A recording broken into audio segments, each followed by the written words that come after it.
He said the wrong name, and the room applauded.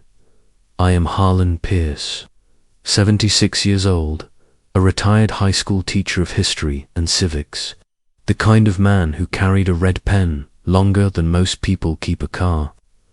I spent 4 decades in the same district, telling teenagers that the glue of a country was not a flag or an anthem, but the habit of showing up and doing the right thing when no one was grading them.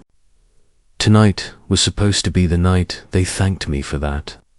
Instead, my son, Grant Pierce, 47, the kind of polished finance professional who carries confidence like a tailored suit, stood under a rented arch of balloons at the Redwood Grill and told a room full of my colleagues and neighbors that Harold had taught him everything. Grant's voice filled the banquet hall, and I watched people tilt their heads, unsure if they had misheard, then smile because he kept going as if nothing had happened. At his side, Elise Pierce, my 44-year-old daughter-in-law, a corporate attorney with a steady gaze that reads clauses, even in conversation, tapped the corner of her phone as if ticking off a task completed. The microphone fed Grant's story into the ceiling speakers. He praised a man who was almost me and not me at all. A man who, he said, maintained order in hallways and kept the school running with a firm but friendly hand. A description that folded for decades of curriculum, design, civic projects, and late-night parent calls into janitorial courtesy. The slideshow behind him clicked through photographs I recognized, my face framed by chalk dust and banners, but the captions were not mine. I saw a picture of my American government class from 1998, labeled as a leadership workshop hosted by my son. I saw a community cleanup day recast as a Pierce family initiative, whatever that was supposed to mean. Most people in that room wanted to do the polite thing, and politeness is a stubborn habit in a small American town. The principal I had mentored clapped. The athletic director raised his glass. My neighbor from across the cul-de-sac tried not to look at me and failed, and then pretended he had just noticed the dessert table. I felt my name slide off the evening, like a loose button.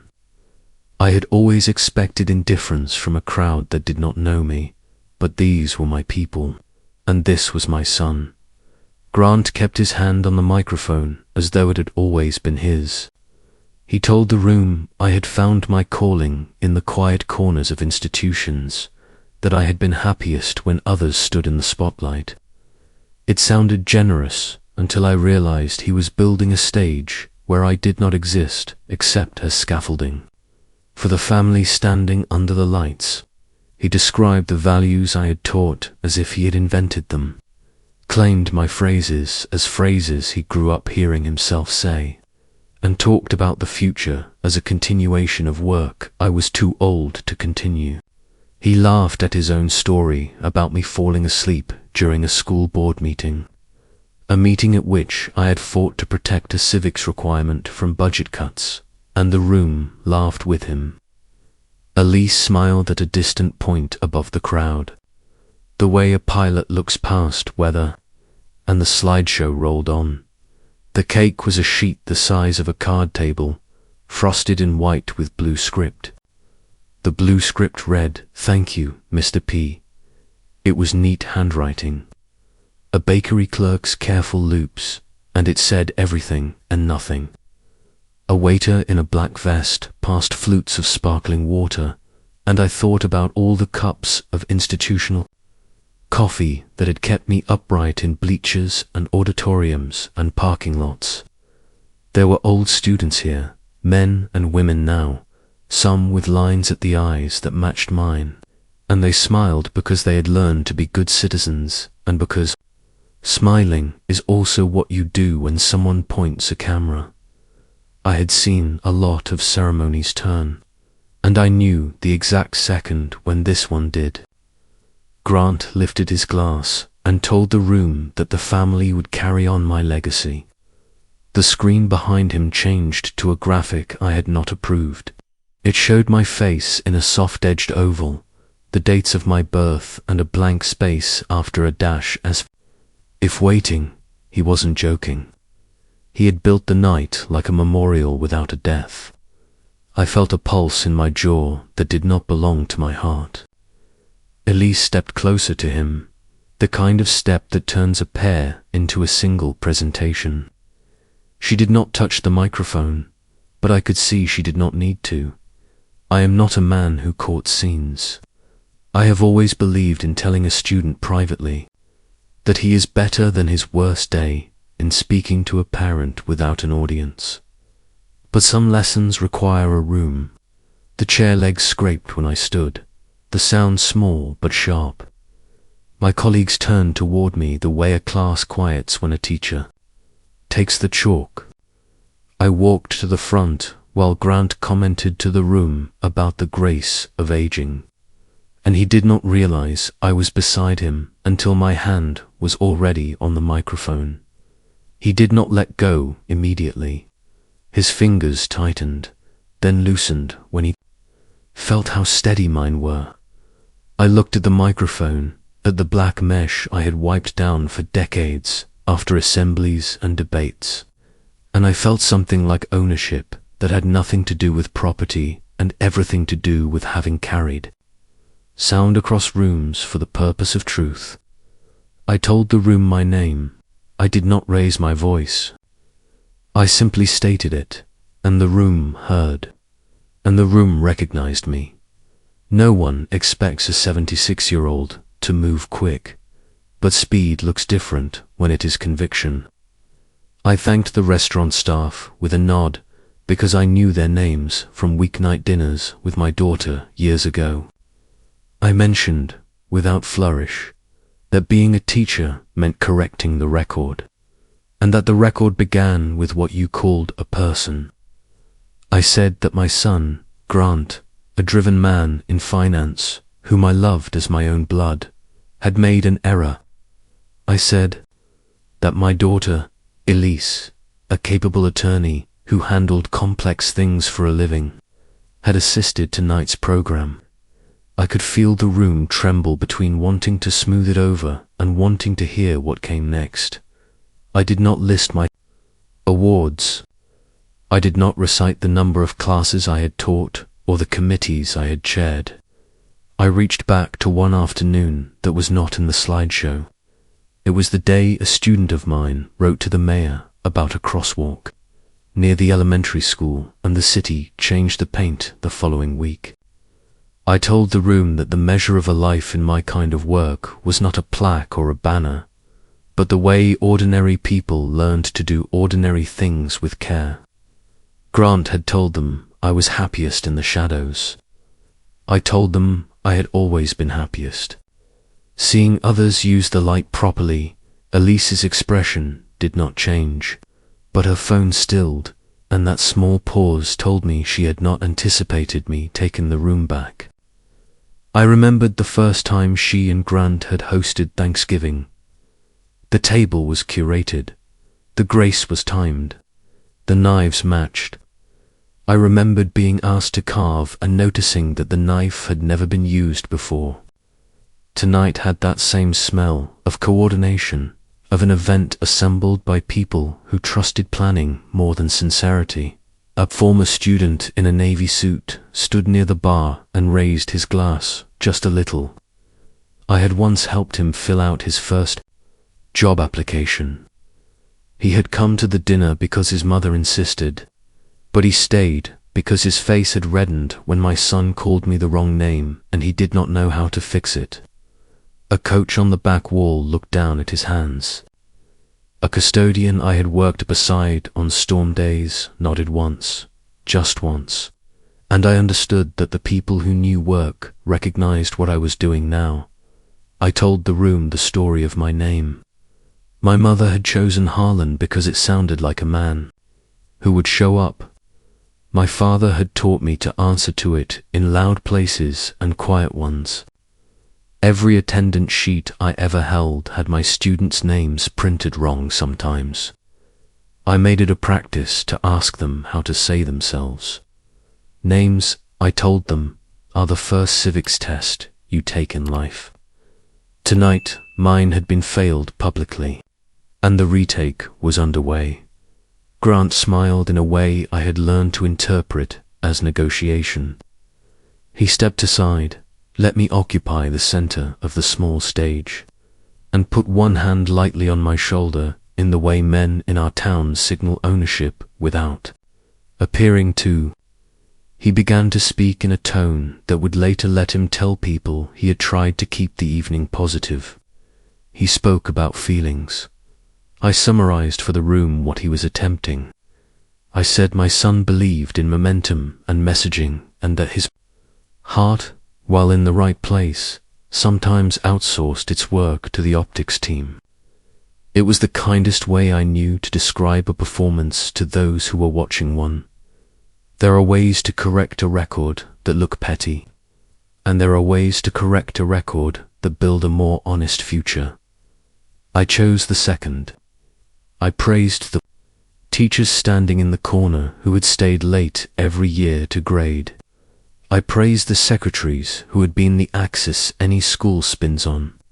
I mentioned the crossing guards who had waved their small flags in winter. I made it clear that if there was any legacy worth invoking with a microphone, it belonged to people without microphones. The room breathed differently as I spoke, not because the sentences were pretty, but because they recognized the world I was conjuring as the one they lived in, not the brochure version. Grant glanced at the screen man, and the slideshow shifted to a graphic with a stylized script that said Pierce Learning, with a trademark symbol tucked into the corner. The graphic floated behind me like a corporate crest.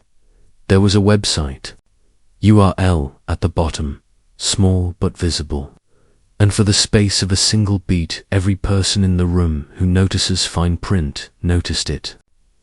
Elise resumed tapping her phone, and I realized we were at the edge of something I had not been told about. I did not point to the screen. I did not accuse. I told the room what teaching is when you do it for a lifetime. It is not ownership. It is stewardship. It is printing handouts on your own dime because the copier died. It is writing notes to a kid who just lost a parent. It is telling the truth on Monday and also on Thursday when you are tired and no one would blame you for taking the shorter route. I spoke not as a grievance, but as a calibration. The room leaned in. I saw an older custodian dab his eye and then pretend it itched. I saw a young teacher in a floral dress press her lips together, holding something in. I saw, in the corner, a table of men who wear polos with company logos whisper to one another about the logo behind me. They saw a brand opportunity. I saw a future I did not consent to.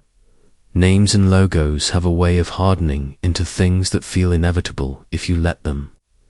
I have spent a life telling children nothing is inevitable if you know how to call it by its name.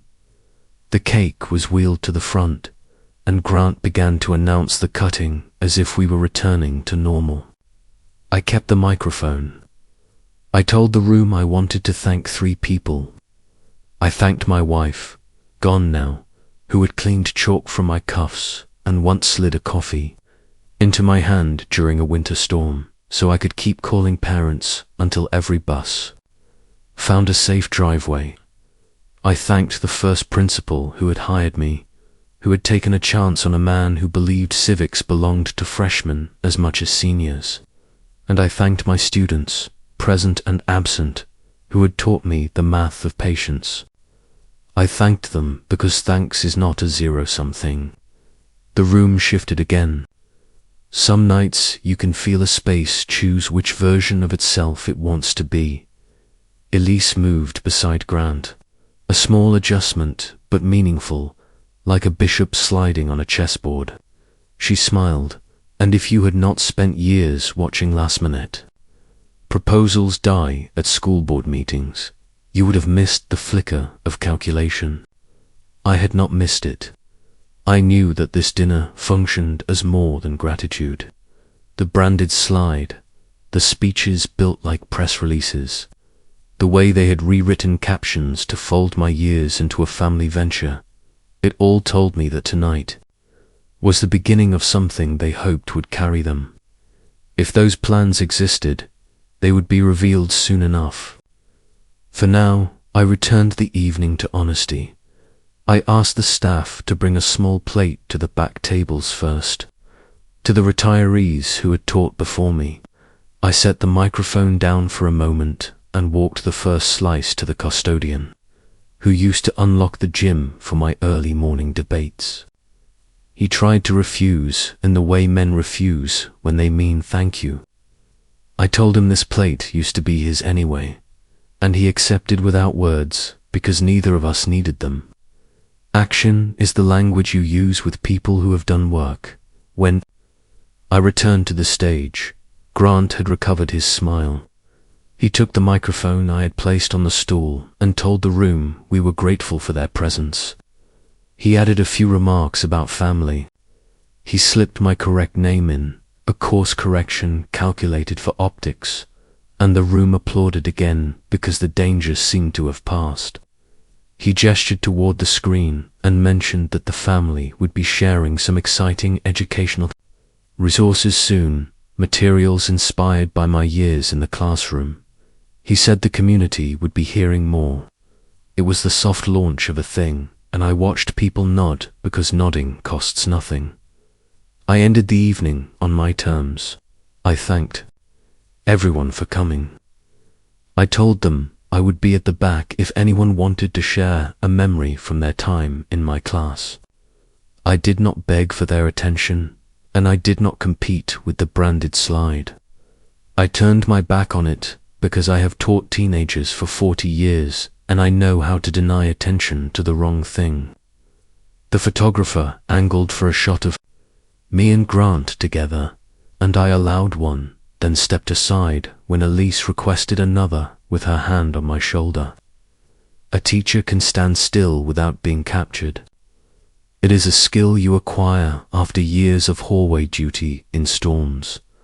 When the music came back on and the servers began to clear plates, a line formed near me that no one had planned. It was not long, but it was steady. A nurse who had once been a quiet sophomore told me she still kept the index card I had written for her about how to testify before a council. A man with roofing hands said he remembered the day we talked about jury duty and that it changed how he handled a conflict on his crew. None of them had come for speeches. They had come to say a thing that names what a life is when measured. Honestly, they said it, one after another, and the sound they made built a new room around me. Grant hovered within earshot, nodding at people he recognized.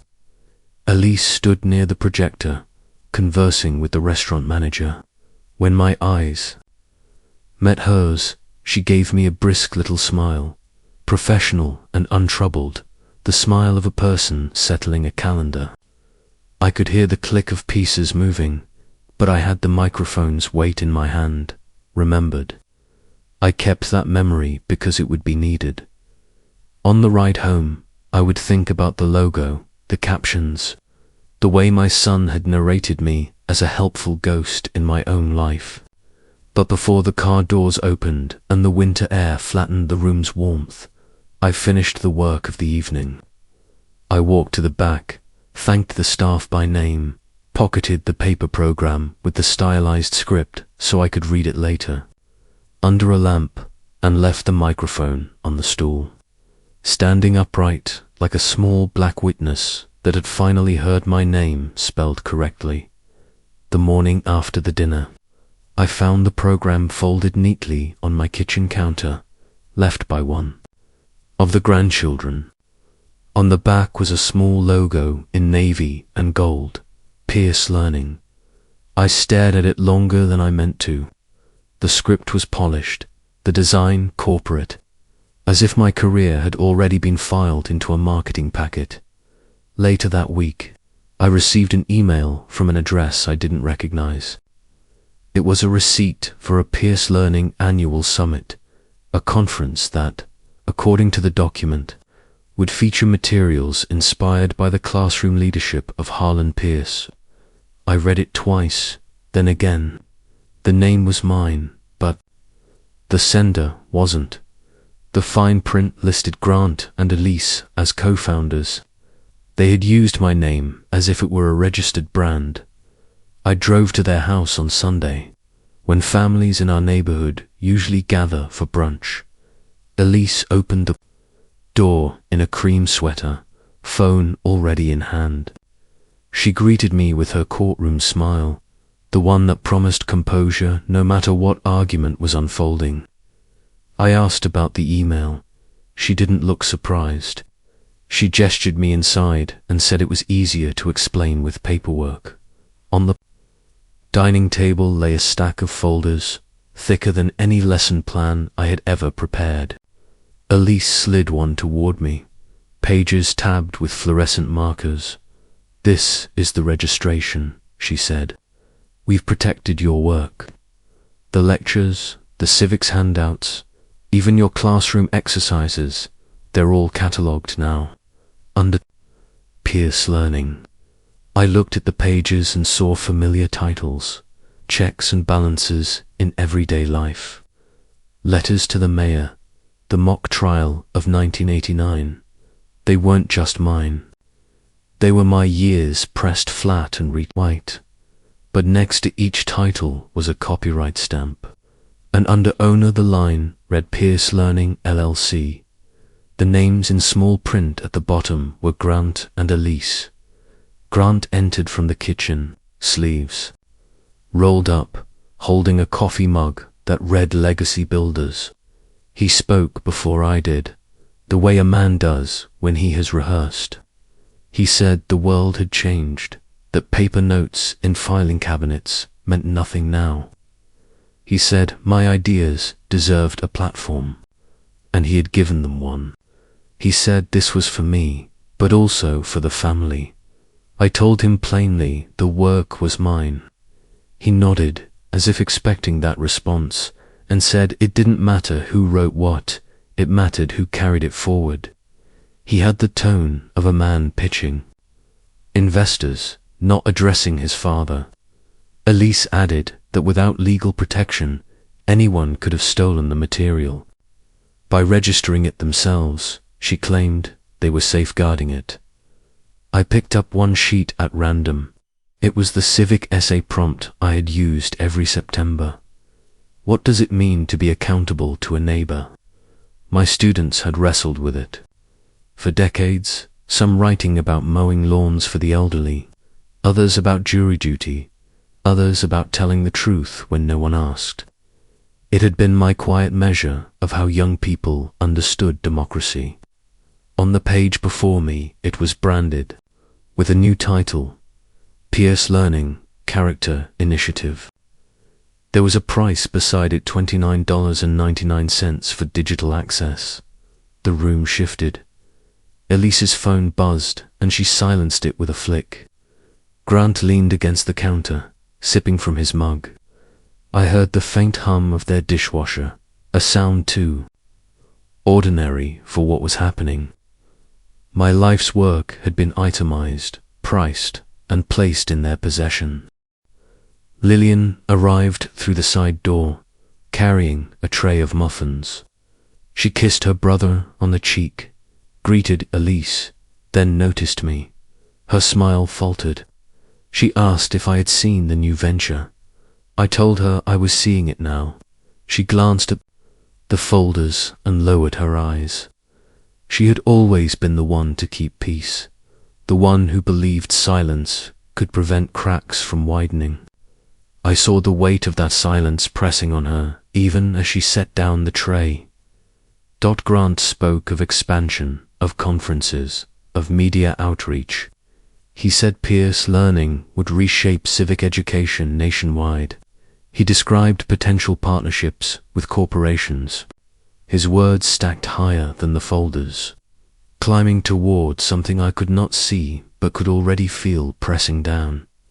I asked if any of the students who had written those essays If any of the teachers who had shared those lesson plans, if any of the parents who had trusted me had been told their words were now a commodity. Grant said consent wasn't required. Elise said the law recognized ownership by registration. Lillian stayed quiet, her hands folded on the tray of muffins she had brought to sweeten a conversation that could not be sweetened. I lifted another page. It was my handwritten outline for teaching the Bill of Rights.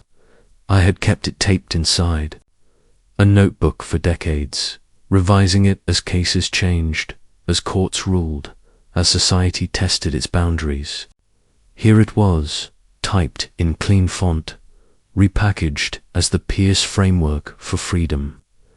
I could hear my own phrasing, my own examples, but each was stripped of context and sold as modules. I asked why my name was missing from the ownership line. Grant said my name was front and center on the brand. It was Pierce, after all. He said the family would carry the torch, that it was more powerful this way. Elise added the credit was implied. She said the world no longer cared about footnotes. The dishwasher clicked off. Silence filled the room, heavier than steam. I remembered nights staying up to grade essays, the smell of ink, the fatigue in my eyes. I remembered the pride when a struggling student understood checks and balances, not as dry text, but as something lived. Those memories had no stamp, no price tag. Now they sat in binders across the table, reorganized under someone else's authority. Lillian finally spoke. She said it was complicated. She said at least the material would reach more people now. Her voice carried apology but not conviction. I realized then she had known longer than I had. Grant leaned forward. He told me directly not to worry about the paperwork. He said I should enjoy retirement, that he would handle the details. His tone was soothing, the kind used with clients who hesitate before signing. Elise nodded, eyes fixed on me like a closing argument. I placed my hand on the stack of folders. I felt the weight, but it was not just paper. It was nights, mornings, decades. I said nothing more. Words in that room were currency, and they had already been exchanged. I picked up one folder and carried it with me as I left. No one stopped me. Grant raised his mug in a gesture that looked like victory. Elise turned back to her phone. Lillian followed me to the door but didn't speak. When I reached my car, I opened the folder again. My handwriting was gone, replaced by typed lines, logos, watermarks. The lessons were intact, but the spirit had been siphoned. My life's voice was present and absent at the same time. I closed the folder and placed it on the passenger seat. For the first time in 40 years, my own words felt foreign. I drove home slowly, the streets familiar but altered, as if signs had been switched. At each red light, I thought about how ownership can be transferred without consent, how legacy can be traded before a man has finished breathing. I did not speak aloud, not even to myself. There was nothing left to explain. That night I placed the folder beside the old leather-bound notebook on my desk. The notebook still smelled of chalk dust and ink. I ran my hand over the cover and understood that my name, once mispronounced in front of a room, had now been replaced on paper by my own blood. The betrayal was not loud, not theatrical. It was filed, stamped, and silently effective. I slept with the light on, not because of fear, but because light was the one thing left that could not be trademarked. I sat at my desk long after midnight. The folder Elise had shown me still open under the lamp. My own lesson outlines stared back at me in a new font, stripped of my handwriting, my margin notes, my arrows and underlines. It was my work, but not mine anymore. At the bottom of each page, in fine print, I read the same phrase, Pierce Learning, LLC. Those 3 letters carried more weight than any red ink I had ever scrawled on an essay. They turned memory into merchandise. 2 days later, a former student called. She had seen an advertisement online for an upcoming civic education series. The flyer quoted me directly, but under the line it read, "Developed by Pierce Learning." She asked if I was part of it, proud, eager to hear me speak again. I told her I wasn't. The silence on the other end was sharper than anything she could have said. I drove back to Grant's house that weekend. The neighborhood was awake with Saturday. Rituals, lawnmowers, droning, dogs barking behind fences, delivery trucks pausing at each corner. When I stepped onto their porch, I could hear laughter inside. The kind of practiced ease that comes with knowing your own version of events will always be the dominant one. Elise answered the door. This time she didn't pretend surprise. She waved me in as though I were arriving for a scheduled consultation in the living room. A large television displayed a presentation slide, the Pierce Framework for Responsible Citizenship. Elise clicked through with a remote, narrating as though addressing a jury. Each slide was one of my old assignments, repackaged, renamed, polished into corporate slogans. She paused on a slide, quoting a sentence I remembered scribbling during a long night of grading. Democracy survives in the small acts you repeat when no one thanks you.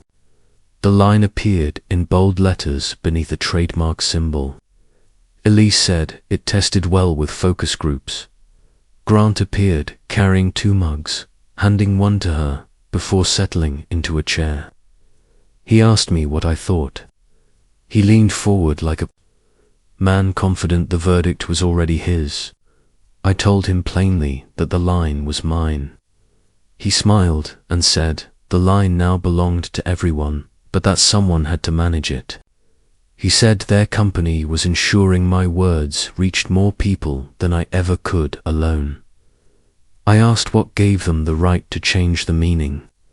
Elise's tone was steady, almost gentle, the way a lawyer might comfort a hostile witness. She said, they hadn't changed the meaning. They had clarified it. She clicked to the next slide. It was my letters to the mayor assignment, rebranded as Pierce Learning Civic Leadership Challenge.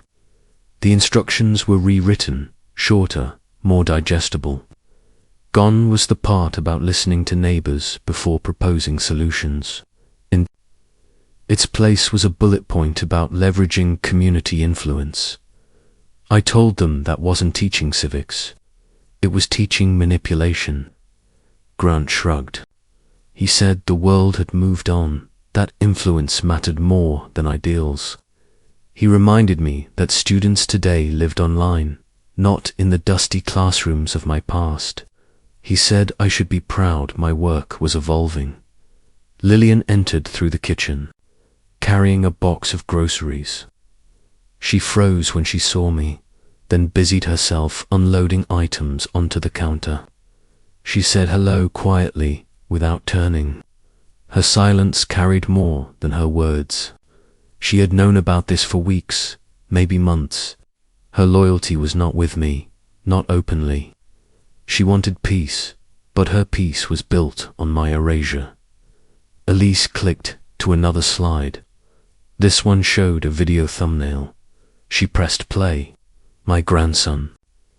Tyler appeared, standing in a brightly lit studio, speaking into a camera. He introduced himself as a new voice of civic engagement. Behind him, a banner read Pierce Learning Youth Initiative. He spoke lines I had once written, but the tone was smug, rehearsed for clicks. He laughed halfway through, telling viewers that even his grandpa had needed a new perspective. The audience in the clip laughed too. My words, spoken as guidance, had been twisted into punchlines. I watched the video through to the end.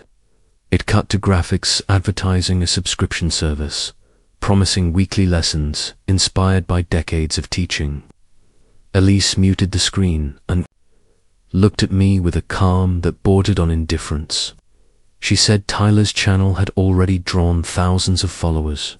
She said this was proof the material worked better under their direction. I asked if they realized they were mocking me in order to profit.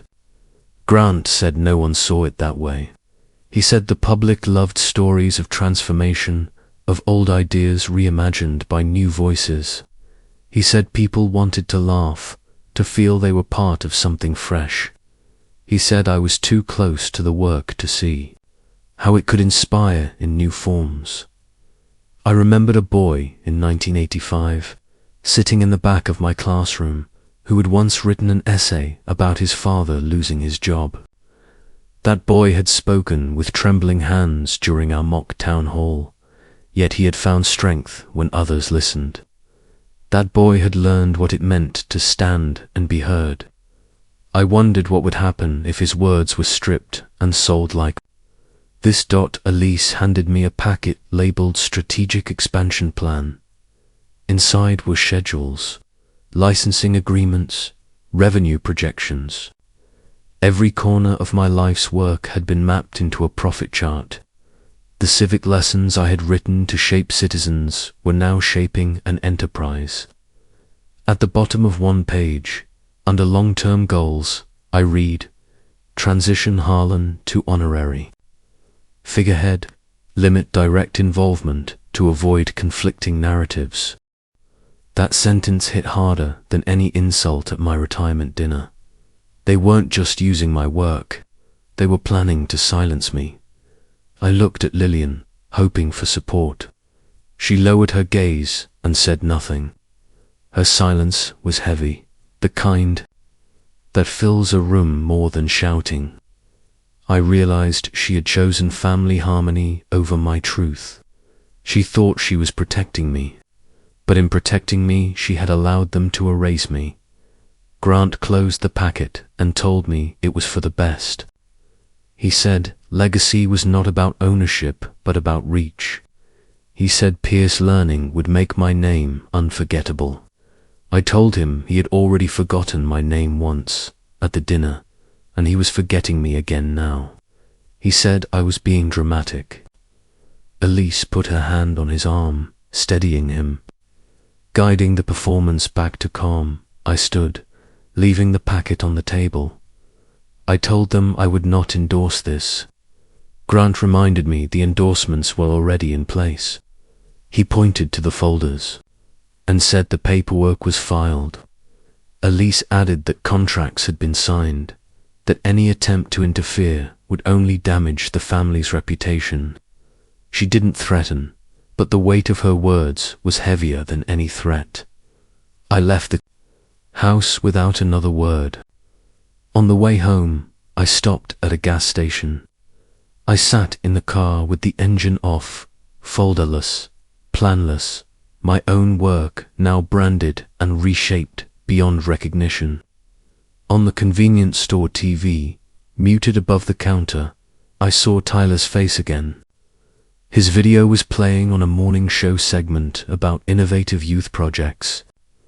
The caption at the bottom read, "Grandson of retired teacher brings old lessons to new life."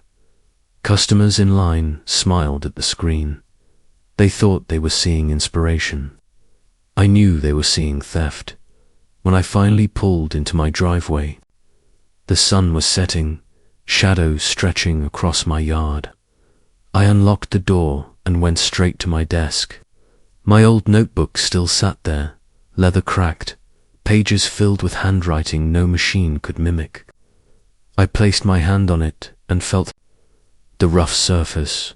That notebook was mine, unregistered, unstamped, unbranded. For now, it was the last piece they hadn't touched. I promised myself it wouldn't leave my sight. The first time I saw the video, it was by accident. I had gone online to read the local paper, and before the article even loaded, a clip began. to play on the side of the screen. My grandson stood there in a bright studio, hairstyled, wearing a shirt printed with Pierce Learning. He laughed into the camera, holding up one of my old lesson booklets like it was a prop. The caption beneath him read, "Turning Grandpa's outdated lessons into real-world laughs."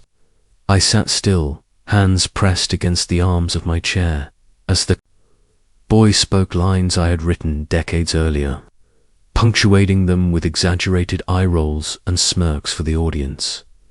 Tyler had taken my assignment about jury duty and twisted it into a skit. Instead of guiding students to understand civic responsibility, he joked about dodging service, calling it the great American tradition. The crowd behind the camera roared with laughter, and Tyler winked as if he had delivered wisdom. My words, stripped from their context, had become comedy fodder. I closed the laptop, but not before noticing the view count climbing in the corner, a number higher than the population of our town. I didn't confront him immediately. I told myself it was a misunderstanding, that he was young, careless, swept up in the currents of online attention. But 2 mornings later, as I collected my newspaper from the porch, my neighbor called out across the lawn. He chuckled and said he had seen me online, that I was famous now. His tone was not admiration, it was amusement. When I asked what he meant, he pulled out his phone and showed me another clip. This time, Tyler had taken my phrase democracy. Survives in the small acts you repeat when no one thanks you, and recited it in a mocking falsetto, before cutting to a montage of people tripping on sidewalks and spilling drinks. The caption read, "Grandpa's wisdom, modern fail." I could not unhear the laughter. I could not unsee the applause from strangers who thought they were in on a harmless joke. I walked back inside, carrying the newspaper, but never unfolded it. The news of the world no longer mattered. The news of my own life had shifted under me. That afternoon, I drove across town to the library where I had spent years after school helping students who needed quiet space. On the public computers there, the homepage was filled with Tyler's videos. The librarians whispered to one another, glancing toward me with pity. Even the younger patrons stared. I clicked through reluctantly and saw clip after clip, each one peeling away another piece of my work. My assignments had become challenges for viewers to parody. My lectures had been chopped into sound bites and set to music. When I returned home, the phone was ringing. It was an old colleague, Norman Hale, who had once shared the history wing with me. His voice carried both anger and fatigue. He asked if I had seen what my family was doing with my name. I told him I had. He said it was worse than I realized, that the district board had been approached about sponsoring Pierce Learning as an official after-school program. He said the proposal used my reputation as justification, but the content bore little resemblance to the work I had done. Norman said he wanted to meet. We agreed on the small diner near the highway, a place we had used for department breakfasts.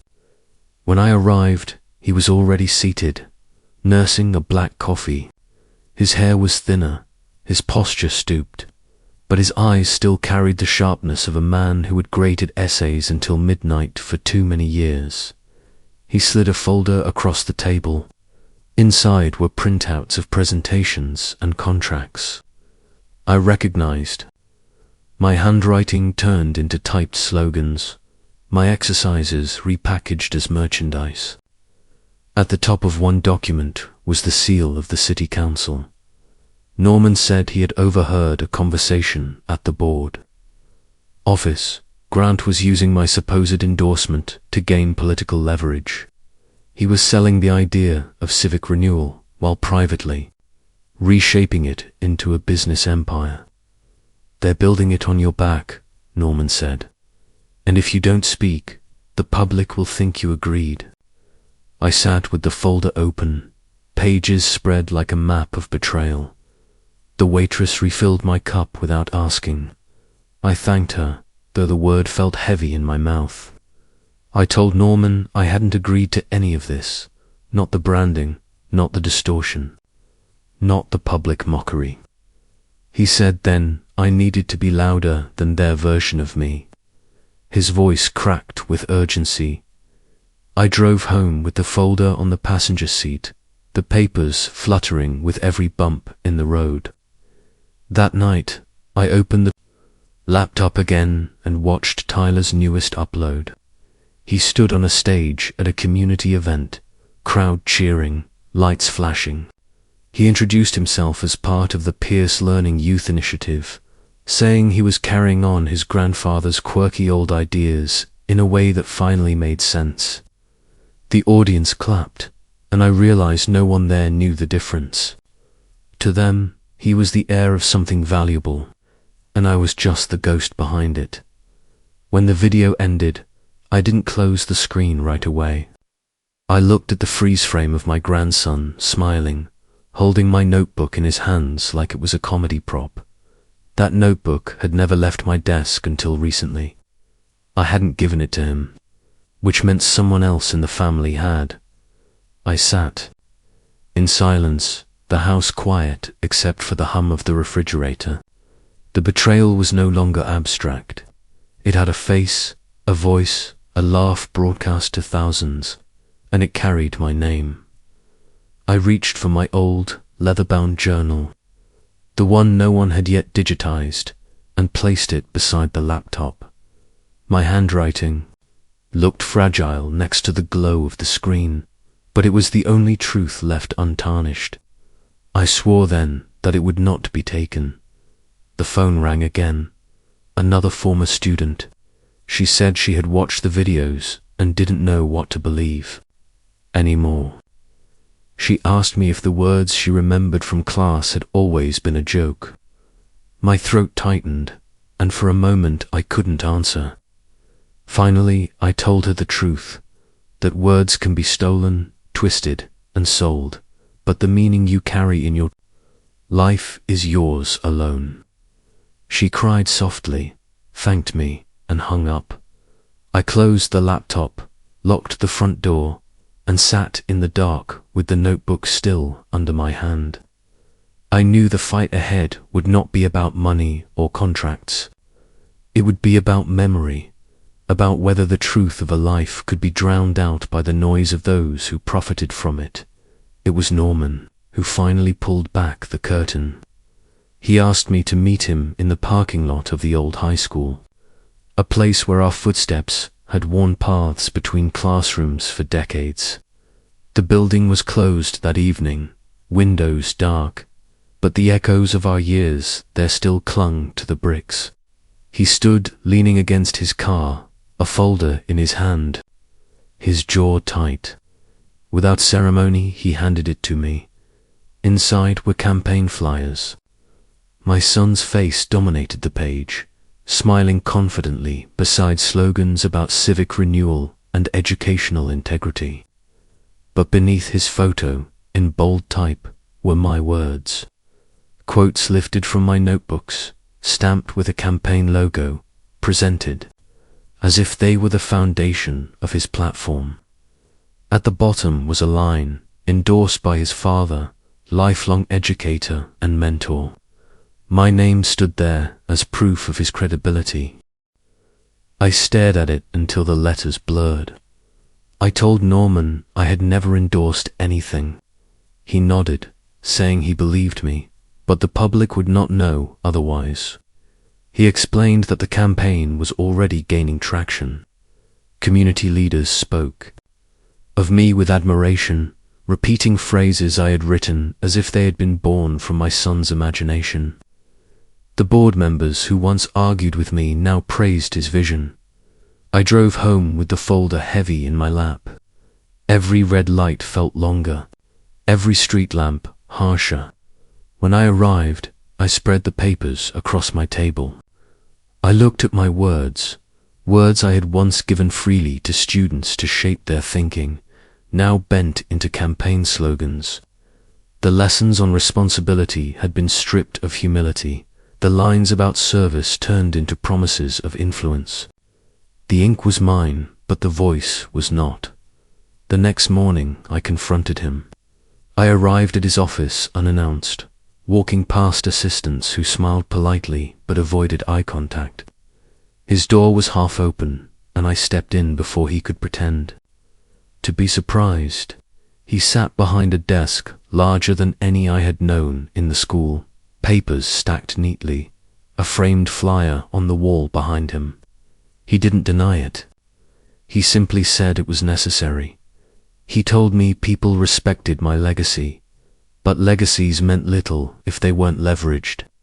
He said I should be proud that his campaign would carry my words into the halls of power, that my influence would finally stretch beyond the classroom. I told him influence built on lies was not legacy, it was theft. He smirked and said politics was always theft dressed as service. I asked him why he had claimed my endorsement. He leaned back, folding his hands behind his head. He said no one cared about technicalities. They cared about the story, about continuity between generations. He said voters loved the image of a son carrying forward his father's work. He said, my silence at the retirement dinner had already served as approval in their eyes. My refusal to correct him now would only strengthen the image. My words caught in my throat. He had turned even my humiliation into fuel for his ambition. I left his office with the air thick around me, my shoes echoing on the polished floor. Outside, I stood by my car, gripping the handle but unable to open the door. I thought of all the years I had written those notes late into the night, candlelight flickering over lesson plans, my wife asleep in the next room. Every line had been written with care, with the hope of guiding students toward honesty. And now those same lines were stamped on a campaign that twisted honesty into performance. Later that day, I sat in the diner again with Norman. He listened quietly as I recounted the conversation. When I finished, he shook his head. He said if I didn't fight back, history would remember my words as his. He said reputations are fragile, and silence was permission. I told him I didn't know where to begin. He said I had already begun the moment I refused to accept their version of me. That evening, the local news aired a segment on the campaign. My son stood at a podium, Elise by his side. Reporters gathered. He spoke with passion, quoting lines from my old lectures, weaving them into promises of reform. The audience applauded, and one reporter asked how he had developed such principles. He smiled and said, I was raised on them. My father instilled them in me, and he stands with me today. The camera panned briefly to me in the crowd. I hadn't realized they would turn toward me, but my presence there, silent and stern, was captured as affirmation. The headline later read, Educators' Endorsement Bolsters Campaign. I drove home in darkness, the road ahead blurred by anger. My name had become a tool, my presence a prop, my silence an endorsement. I could no longer separate myself from the machinery they had built.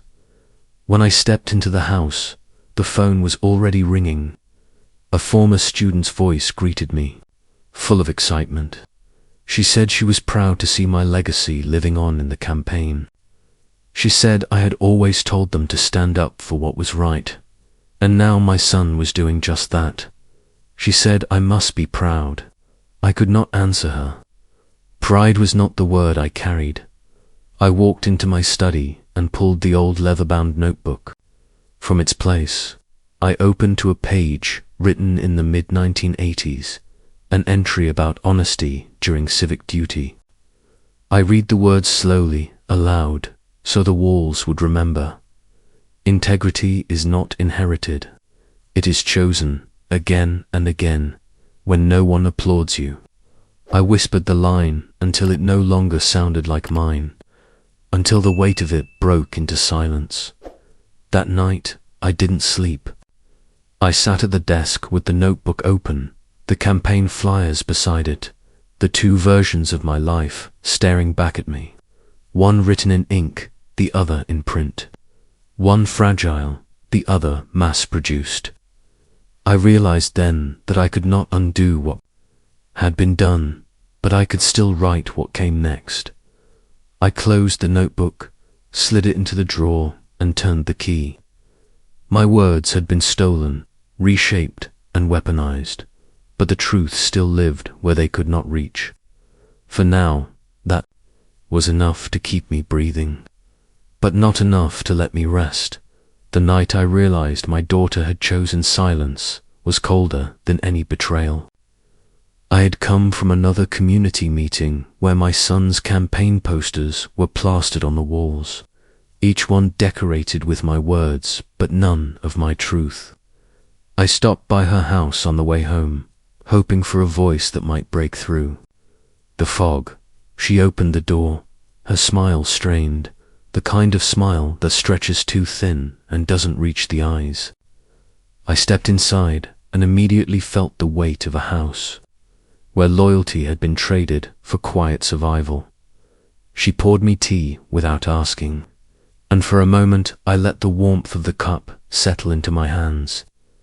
I asked her plainly if she knew what her brother was doing. She hesitated, staring into the steam as if the answer might rise from it. Finally, she said yes. Her voice was low, careful, as though the walls might carry words to ears she feared. She admitted she had known about the contracts, the clips, the campaign. I asked why she hadn't spoken. Her answer was not anger, but resignation. She said, standing against him meant losing her place in the family, that her children needed stability, that survival sometimes required compromise. I wanted to tell her survival without truth was just another kind of death, but the words caught in my throat. I looked around her home, photographs of family gatherings framed on the walls, each one a frozen smile masking the fractures beneath. She told me she loved me, but she couldn't risk being cut off, not with the pressures she already carried. She promised me she would keep my notebook safe if it ever came into her possession. It was meant as comfort, but it landed like a confession of defeat. When I left her house, the night air stung harder than before. Silence from strangers I could endure. Silence from my own daughter hollowed me. I drove home slowly, headlights sweeping empty streets, every turn reminding me how easily memory could be erased when those closest chose convenience over truth. The following days blurred with whispers. Former colleagues called, saying they saw my daughter at campaign events, standing at the back, clapping politely. They asked me if she had turned against me too. I couldn't answer them. Betrayal by her hands would have been easier to confront than the quiet complicity of her silence. At one point, I received a letter in the mail, unsigned but in her handwriting. Inside was a clipping of an article praising my son's platform. Across the margin, she had written, "It's too big for me to stop. Please understand." I folded the paper carefully, placed it in my desk, and sat staring at the words until the daylight drained from the room. Then came the family gathering, arranged by Elise. She called it a dinner to celebrate unity, but the air around the table was heavy with calculation. My son spoke at length about his campaign, about how he was carrying forward my lessons. Elise smiled, sharp and controlled, chiming in about contracts and endorsements. Tyler recorded fragments on his phone, grinning, already planning the next online spectacle. My daughter sat in silence, her fork moving food across her plate without ever lifting it to her mouth. Our eyes met once, and in that moment, I saw the weight she carried. She was drowning, but she had chosen to sink quietly rather than struggle against the tide. At one point, Elise raised a glass to toast me, calling me the foundation of everything they were building. The family echoed her words, glasses lifted, eyes shining with rehearsed admiration. My daughter lifted hers too, slowly, hesitantly.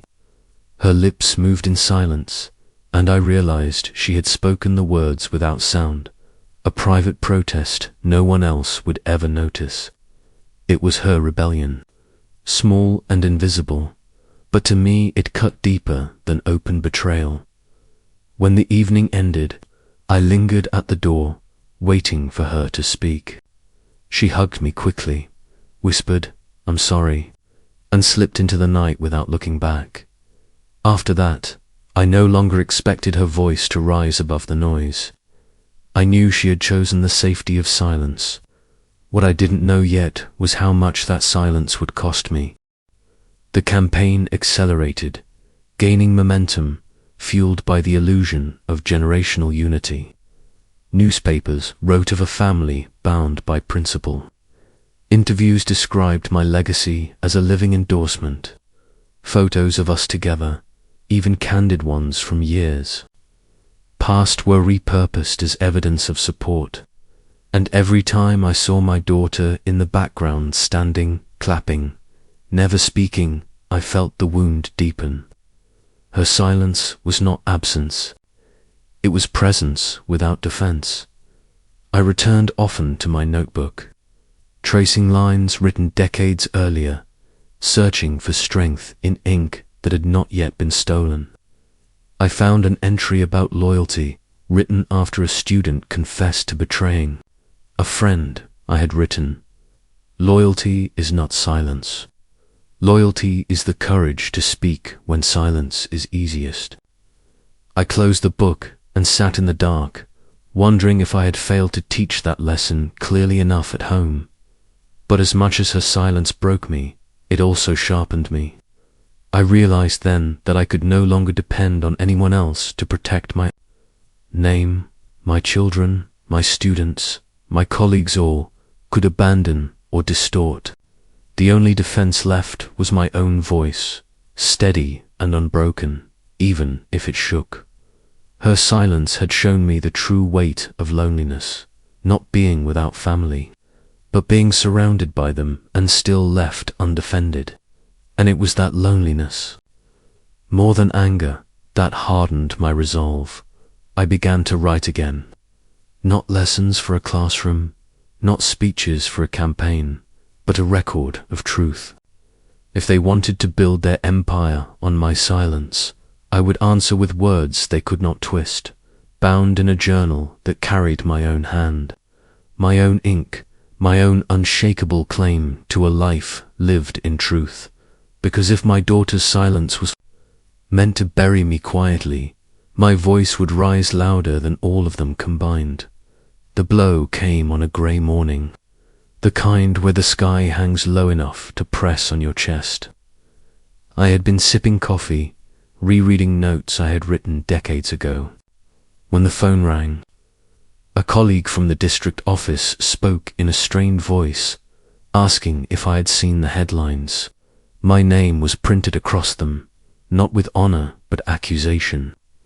They claimed I had bent exam results, accepted bribes from parents, and crossed the ethical line I had spent my life defending. Attached to these articles were photocopies, documents, stamped and signed, carrying my name in ink that looked like mine but had never touched my pen. I read the allegations 3 times before setting the papers down. The floor seemed to tilt. Beneath me, the stories painted me not as a man who gave everything to his students, but as a fraud who had hidden corruption behind a mask of principle. It was worse than theft. It was the stripping of the very core of who I was. That afternoon, I went to confront my son. He met me with a confidence that told me he had been expecting the storm. He didn't deny orchestrating it. Instead, he said it was necessary. He claimed my clean record was outdated, that in politics perception mattered more than truth. He needed to distance himself from me, and if that meant painting me as a flawed man, he would do it. He called it strategy. I called it betrayal. Behind him, Elise stood calm, almost clinical, folders stacked neatly on the table. She said the evidence was irrefutable and that fighting it would only worsen my humiliation. She spoke as if it were already settled law, as if my life had been tried and sentenced without me ever entering the courtroom. I left their house with my name burning in my ears, each syllable poisoned. By evening, neighbors were avoiding my gaze. At the grocery store, whispers trailed me down the aisles. A woman I had once taught avoided shaking my hand. She muttered something about disappointment before walking away. I had been reduced in hours from respected teacher to public disgrace. I tried calling my daughter. She answered, voice trembling, but her words were empty. She said she didn't know what to believe, that she needed time. I realized then that the silence I had once feared was becoming something more dangerous out. If my own blood questioned me, what defense did I have left? In the days that followed, letters arrived, some condemning me, others from old students insisting the man described in the papers could not be the one who had shaped their lives. I clung to those letters like lifelines, proof that truth still existed somewhere. But the louder voices were the ones that condemned. Then the official notice came. An inquiry had been opened into my professional record. They were combing through decades of my work, searching for cracks. Every test I had graded, every recommendation, letter I had written, suddenly cast under suspicion. It was then I realized the danger was not only in losing face, but in being rewritten entirely. If they succeeded, history would record me not as a man who taught, but as a man who lied. My son would rise on the ashes of my name, and my life would stand as a cautionary tale rather than a legacy. The nights grew heavier. I would wake to find papers spread across my desk, my own handwriting compared to forged signatures. I traced the differences with my finger, knowing them by heart, yet wondering how many others would see only similarities. Forgery is clever, when mixed with fragments of truth, and that is what they had done, stitched lies into the fabric of my real work until the whole cloth looked corrupted. One evening, Norman came to my house unannounced. He carried with him files I had long forgotten, old memos, lesson plans, minutes from faculty meetings. He told me he had seen the accusations and knew they didn't match the man he worked beside for decades. But even his faith was cautious. He admitted the papers looked convincing. He warned me my son had allies, people who wanted this campaign to succeed and were willing to bury me for it. I asked him why he was helping me. He said he owed me, but there was more in his Sophia. That truth was slipping away, and if it could be stolen from me, it could be stolen from anyone, still. There was a crack in his words. He mentioned he had once signed off on decisions, made under my son's influence, small things that now might be used as evidence against me. I realized then that even allies were tangled in this web, that no one stood clean enough to fight without risk. The worst moment came when a young reporter showed up at my door, notebook in hand, recorder ready. She asked if I had anything to say about the allegations before they published more. Her eyes were not cruel, just hungry for a story. She repeated questions with sharp precision. Did I take bribes? Did I manipulate grades for favors? Did I falsify records? I answered each with the truth, but I could see in her eyes truth was not the currency she dealt in. She wanted headlines, and headlines demanded scandal. When she left, I sat alone with my notebook. I opened to a page from decades earlier, where I had written about the cost of silence in history. I had written, "Silence allows the false to stand." As truth, I closed the book and understood I could not wait for vindication from others. If I wanted my life to remain mine, I would have to fight for it myself. But fight how? My son had money, influence, and the machinery of perception on his side. I had only memory, ink, and a stubborn refusal to bow. Yet as I looked at the pages, each filled with moments my students had lived, each carrying voices that could not be forged, I knew the war was not over. They had built their accusations on paper. I would answer with paper too, but mine carried the weight of lived truth.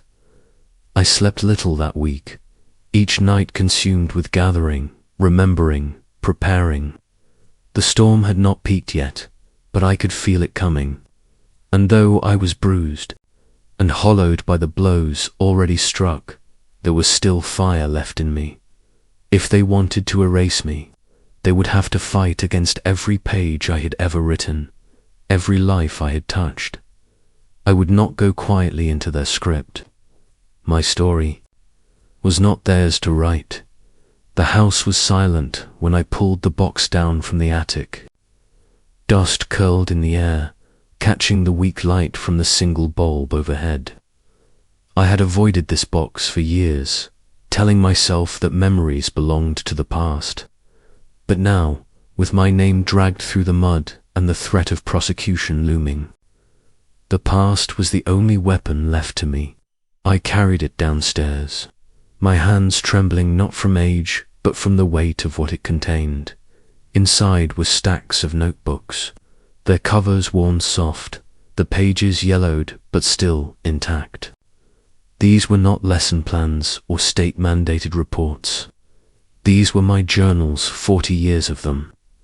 Every semester I had written in them, recording not only what I taught, but the faces of the children in my classrooms, their questions, their struggles, their victories. I had written down words they said, assignments they turned in, moments that mattered only to those who were there. These were the kind of records no forgery could ever imitate. I opened one at random from 1985. The handwriting was thinner then, faster. A page described a student named Daniel, who had stood up in class and argued against a textbook's version of a historical event. I had written how proud I was that he dared to question authority, that he sought truth rather than memorization. The entry ended with me noting, "He will grow into a man who thinks for himself." That is victory enough. Reading it, I felt my chest tighten. That entry was not about corruption. It was about faith in young minds. Night after night, I pored through the notebooks, marking entries that mattered. There were names of students who had gone on to become teachers themselves, lawyers, even politicians. There were pages with copies of letters they had written me, thanking me for pushing them harder than they thought they could go. Some of those students were adults now, scattered across the country. They had lived the truth I had recorded. I realized then what my son had not accounted for. He could forge documents, manipulate the press, even sway public opinion, but he could not erase lived memory. These journals were more than ink on paper. They were proof of a life dedicated to integrity. Each page contradicted the lies being spread. Each story was an argument no court could ignore. I called Norman and asked him to come over. When he arrived, I spread the journals across the dining table. He stared at them for a long time, flipping through pages carefully, as though touching something sacred. "This is it," he whispered. "This is how you fight back." I told him I would not allow my legacy to be defined by forgeries. He warned me it would not be easy. The opposition had power, money, and lawyers ready to twist every word. But he agreed these journals could anchor me against the tide. Together, we began to outline a plan. We matched entries with former students, creating a list of people whose lives intersected with my words. Norman offered to reach out to some of them, reminding them of what they had once written, what they had once lived. I would go through the journals again, cataloging dates, cross-referencing with school records. What my son and his allies presented as evidence was fabricated. What I held was memory corroborated by hundreds of lives. The next morning, I visited the library where I had spent countless Saturdays grading papers in the quiet. The head librarian recognized me instantly. When I explained my situation, she did not hesitate. She offered a space to archive my journals, to scan them, to make them accessible. If they're trying to erase you, she said firmly, then we'll make sure your voice is louder than theirs. I spent hours there, carefully turning pages while volunteers helped digitize them. As the words appeared on screens, line by line, I felt a strange surge of power. This was not just about defending myself anymore. It was about preserving a history that others were trying to rewrite. Word spread quickly among the students whose names appeared in those journals. Emails began arriving, some from people I hadn't heard from in decades. They wrote about moments I had forgotten but had recorded. A girl who had been on the verge of dropping out until I convinced her she was capable. A boy who had been bullied but found strength in a classroom debate. Their testimonies matched the pages in my hand. It was undeniable, layered proof of a life lived in service to truth. And yet, even as hope stirred, the pressure increased. My son's allies doubled down, releasing new claims, twisting my silence as guilt. They accused me of manipulating memories, of exploiting nostalgia. But each attack only made the journals more powerful, because they could not be explained away. A forgery is sterile. Memory is messy, unpredictable, alive. One evening, as I was reviewing entries from 1993, Lillian came to see me. Her eyes were heavy, her hands unsteady. She confessed she had known what Grant and Elise were doing, but had been too afraid to stand against them. She wept as she said she feared losing her family if she spoke up. I told her fear was human, but silence was dangerous. Then I handed her a journal and asked her to read. She sat for hours, tears staining the pages as she found her own name written there, her teenage self, sharp and questioning, immortalized in my words. I forgot who I was, she whispered. That night, for the first time in months, I felt something shift. The journals were not just mine anymore. They were a mirror, forcing others to remember who they once were, before ambition, fear, and greed clouded them. By the end of that week, I had assembled a binder of selected entries, cross-referenced, with testimony from former students. It was not polished, not wrapped in the sheen of legal documents, but it was raw, undeniable truth. I knew it was enough to face whatever tribunal awaited me. When I closed the binder, my hands no longer trembled. The fear was still there, but beneath it was something steadier. My son had tried to bury me with forged paper. I would answer with living memory, unshakable and real. As I prepared for the battles ahead, I understood something vital. This was no longer about my survival alone. It was about drawing a line in the sand for every teacher, every elder, every parent who had given their life only to risk erasure at the hands of those who valued profit over truth. My journals were not simply my defense. They were my declaration, and I was ready to let the world read them.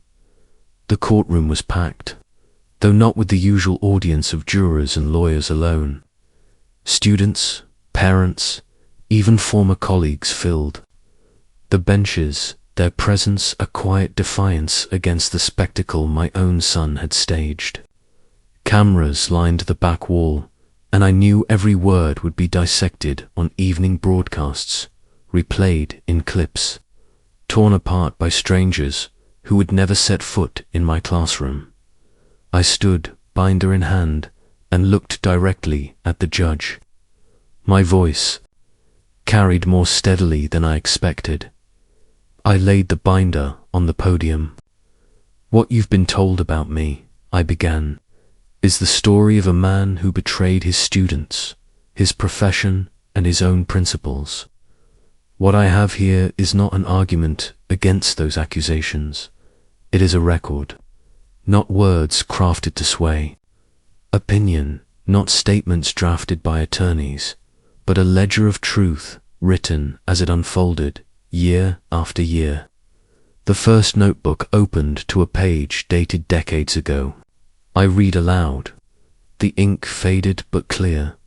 A description of a boy who had spoken against a distorted version of history in his textbook. I recounted how I had praised his courage, urging him to always question.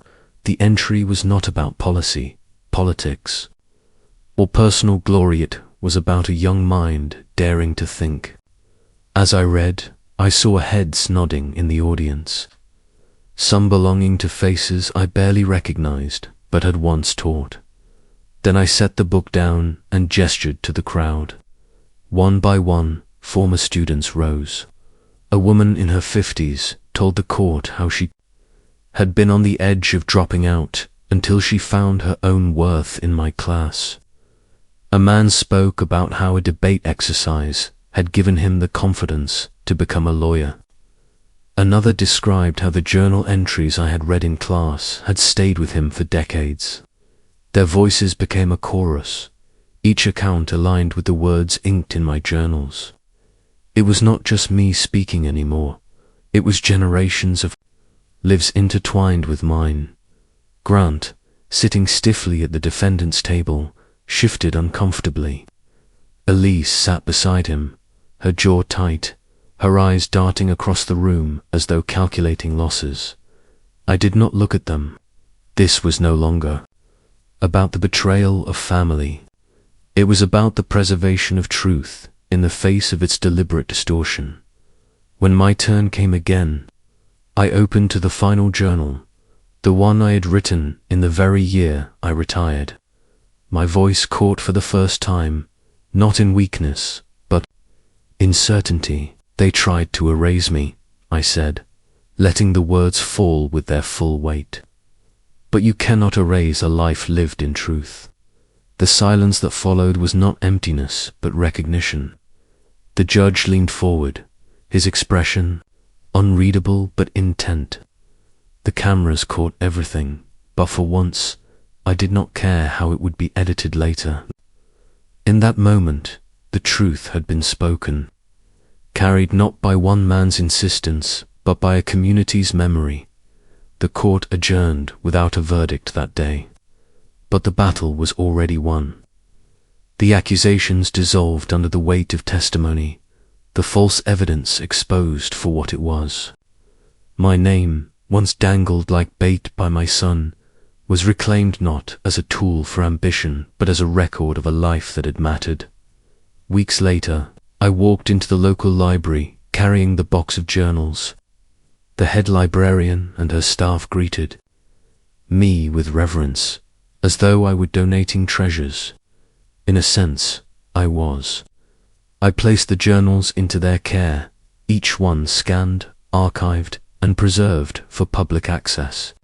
Not hidden away in a family drawer, not manipulated in campaign ads, but available to anyone seeking the record of what truth looked like in a classroom.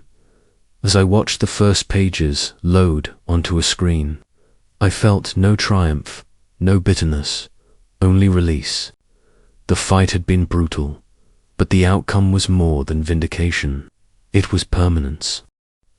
And now, As I sit in my quiet house and look back at all that unfolded, I understand the journey differently. For months, I thought the wound that cut deepest was betrayal by blood, that my son could erase my name, that my daughter could remain silent, that my own flesh and blood could twist what I stood for. But here is what I have learned. Family can betray you more deeply than strangers, but it is often strangers or those you once only guided briefly who will carry your truth forward. The past weeks taught me something stripped of romance. Blood does not guarantee loyalty, and silence from those you love can hurt worse than open cruelty. Yet dignity survives, not because family preserves it, but because truth itself does. If you are listening to this and you have felt the sting of erasure in your own family, let me say this: do not wait for their recognition to define you. Do not cling to their silence as proof that you are forgotten. The record of your life, words you wrote, the work you did, the values you carried out lives the betrayal of kin. Sometimes your legacy will be carried by others entirely, and that is enough. So I leave you with this message. They may try to erase you. They may twist your name, rewrite your story, pretend your sacrifices never happened. But truth has a strange way of surviving. It survives in memory, in record, in lives touched quietly but permanently. Hold to that, and you will never truly be erased. And if this story has spoken to you, stay with me for what comes next. There are more battles to tell, more lessons carved from struggle. Subscribe and walk with me into the next chapter.